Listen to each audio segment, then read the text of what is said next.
Assalamualaikum warahmatullahi wabarakatuh. Alhamdulillah di pagi hari ini kita dari tim IKABU saged sowan teng dalem Abah Jabar untuk menanyakan tentang kelanjutan acara reuni akbar ini.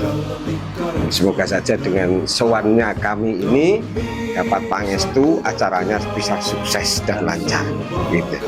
Nah, di sini didampingi oleh Bapak Ketua IKABU, Bapak Faizun, untuk memberi apa langkah-langkah yang seharusnya kita pakai untuk IKABU ini.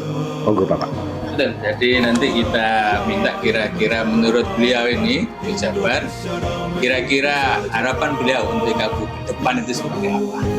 Monggo Bis. Oke, di sini terutama kami itu memberikan sebuah harapan.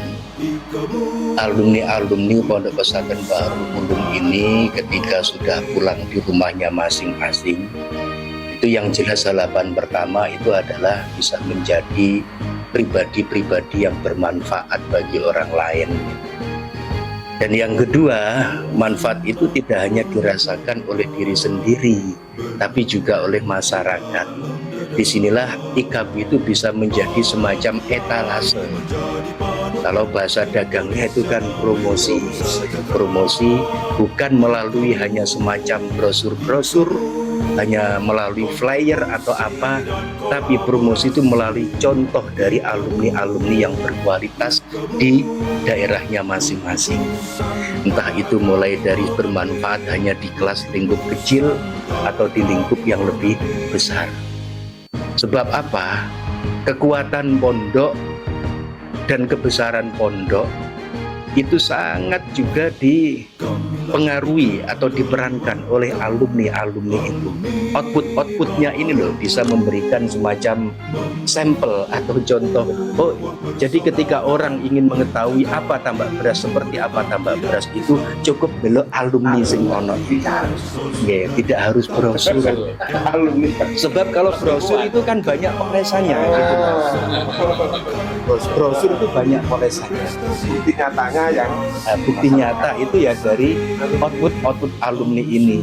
Entah itu katakanlah misalkan ketika dia di rumah, kan saya teringat dulu seperti dawuhnya Mbak Fatah, pokoknya santri itu kalau mulai ojo ninggalno mulang, nah, seperti itu, ojo ninggalno mulang, walaupun sing diulang ku mung anake dhewe ataupun anake semacam itu.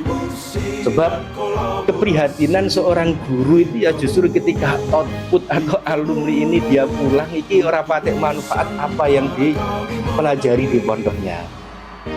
Nah, mengajar itu ya tidak harus di sekolahan atau apa, mengajar itu sifatnya lebih umum. Ya minimal itu cara ngoten iso belajari bojone dhewe lah gitu loh. Minimal itu seperti itu. Karena kita akan tahu ketika alumni pondok itu ketika di rumah ya dia tidak selalu mendapatkan jodoh, itu juga paham masalah agama. Nah, jangan sampai justru ketika alumni pondok dia sudah pulang itu hilang jiwa pondoknya. Nah, dengan adanya pertemuan alumni ini, saya mengharapkan alakoh dari para alumni ini menjadi semakin kuat. Sehingga ketika di pondok itu jarang ketemu karo pengasuh dan sebagainya. Utawa diijazahi terus lali. Nah, ini nanti diijazahi mana sebagai bentuk pengukuhan. Seperti nanti yang akan disampaikan oleh Bu Nyai Mahfudho, pengukuhan yang mana burda itulah nanti yang akan menjadi trademark-nya tambak beras. Jadi kalau mungkin nanti beliau kerso mengijazakan yang lain, sing biyen tahu menjadi pegangannya bawab seperti sholawat manusia, ya monggo itu nanti yang sepuh biar yang menyampaikan. Yang mana ini diharapkan bisa menjadi pegangan dalam. Soalnya kan kiai-kiai dulu itu kan santriku ya nak ngalim tok itu kan gak cukup, tapi ya tetap kudu duwe cekelan wiridan kan seperti itu.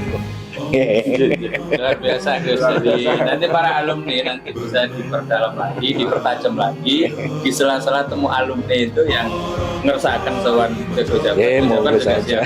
Diperdalam. Oke. Apa namanya, itu kan embrionya itu adalah satu mungkin itu keagamaan, dan embrio yang satunya adalah organisasi. Sedangkan alumni yang ada yang keluaran dari kami kebanyakan kalau kita di masyarakat itu tidak akan digunakan, biasanya sudah digunakan. Nah, motivasi Gus untuk menjelang 2 Abad, apa namanya, Mas Said ini, gimana semangatnya organisasi orga itu biar merasakan bahu ulum, gitu. Saya dulu pernah teringat dawuhnya Mbah Wahab, yang ini insya Allah dawuh ini kan diriwayatkan mulai dari Mbah Wahab, juga pernah diriwayatkan ke Mbah Fatah, Mbah Musyawarah, Abah Jamal, kemudian sampai ke saya. Itu Mbah Wahab dulu pernah dawuhnya, santri Mbak Beras itu pokoknya angger gelem ngaji, bahasanya gelem ngaji gitu. No Mbak Beras minimal 6 tahun. 6 tahun ini nggak harus terus mungkin di pondok ini. Iku tak jamin nak kapan mulai bakal jadi wong sukses.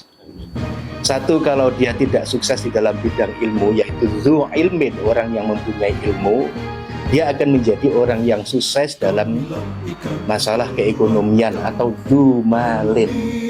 Atau kalau tidak begitu menjadi zu jahil, yaitu orang yang mempunyai kedudukan.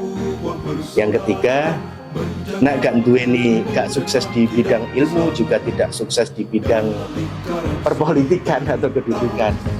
Itu suksesnya dari tukang suwo.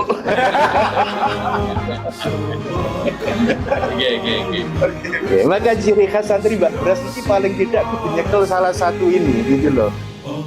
Nak gak iso jadi kiai tutur, ya jadi kiai sembur kan gitu ya. Atau menjadi, makanya kita lihat kan waktunya juga banyak. Yo, walaupun di pondok dulu tidak pernah sekolah atau kuliah di politik, tapi ketika dia pulang juga sukses di bidang perpolitikan. Ada yang jadi menteri, DPR, bahkan bupati. Barokah. Nah, kalau tiga-tiganya ini tidak diperoleh salah satu, berarti kan kesantrian kita mungkin ada yang kurang kan gitu loh.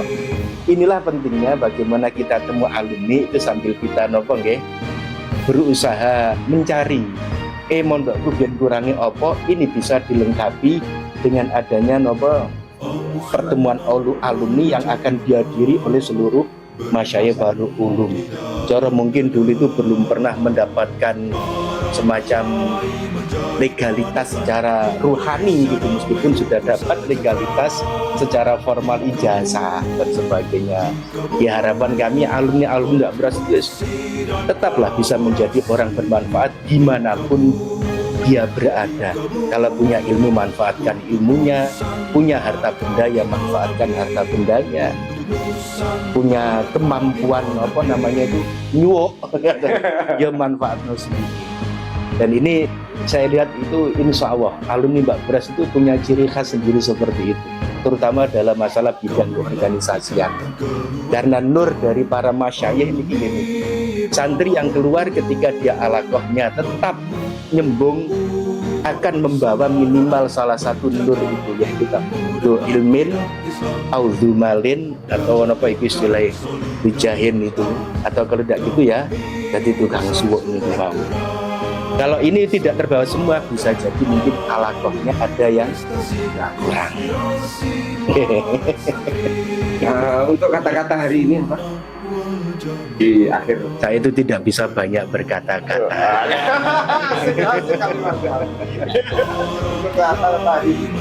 Saya itu cuma gini toh, ya semakin seseorang itu memahami posisinya sebagai santri gitu loh ya, dia akan semakin berusaha belajar menjadi santri, karena belajar menjadi santri itu adalah suatu usaha yang tidak pernah selesai. Suatu usaha yang tidak pernah selesai. Tidak diukur santri itu sudah selesai ketika dia mendapatkan formal, itu tidak. Jadi santri sak lawasi. Sekali santri tetap santri. Sampun. Terima kasih. Demikian pertemuan sowan kami. Semoga saja mendapatkan hikmah dan manfaat. Amin ya rabbal alamin. Akhirul kalam. Assalamualaikum warahmatullahi wabarakatuh. Kontribusi dan